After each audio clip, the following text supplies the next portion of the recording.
తెలంగాణ పల్లెల్లో పంచాయతీ ఎన్నికల ఫలితాలు చిచ్చురేపుతున్నాయి. కౌంటింగ్లో అక్రమాలు జరిగాయని ఆరోపిస్తున్న అభ్యర్థులు ఏకంగా కలెక్టర్లకు ఫిర్యాదు చేస్తున్నారు. మరోవైపు గెలుపు కోసం విచ్చలవిడిగా డబ్బు పంచిన అభ్యర్థులు ఇప్పుడు తిరిగి రాబట్టుకునే పనిలో పడ్డారు. దీంతో ఓటర్లకు అభ్యర్థుల మధ్య గొడవలు ముదురుతున్నాయి. ఆదిలాబాద్ జిల్లాలో రెండవ దశ ఎన్నికల ఫలితాల తర్వాత గ్రామాల్లో సీన్ సితారవుతోంది. లెక్కింపు సమయాల్లో ఉత్కంఠ చోటు చేసుకున్న ఊళ్లల్లో అవకతవకలు, అక్రమాలు జరిగాయని ప్రత్యర్థి అభ్యర్థులు ఆరోపిస్తున్నారు. అంతేకాదు అధికారులకు ఫిర్యాదుల మీద ఫిర్యాదు చేస్తున్నారు. తమకు న్యాయం చేయాలని వేడుకుంటున్నారు.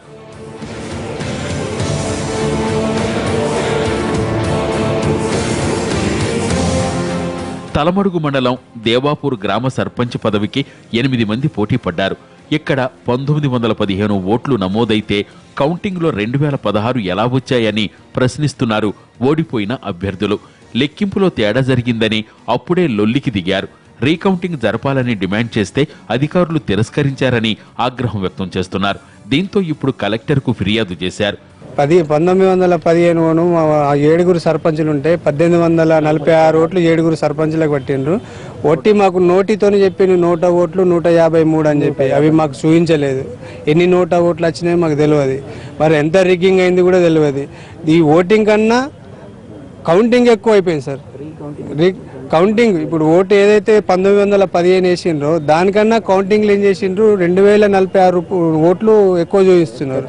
మంచిర్యాల జిల్లా జైపూర్ మండలం శివ్వారం జీపీ ఎన్నికల ఫలితాల్లో కూడా సేమ్ సీన్ రిపీట్ అయ్యింది.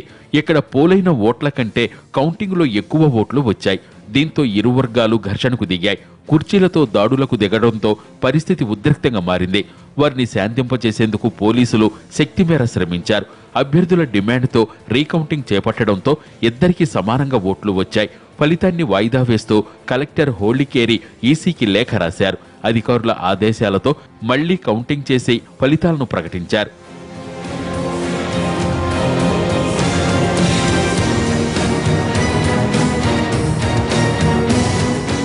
భారీ బందోబస్తు మధ్య రెండవసారి కౌంటింగ్ చేపట్టారు అధికారులు.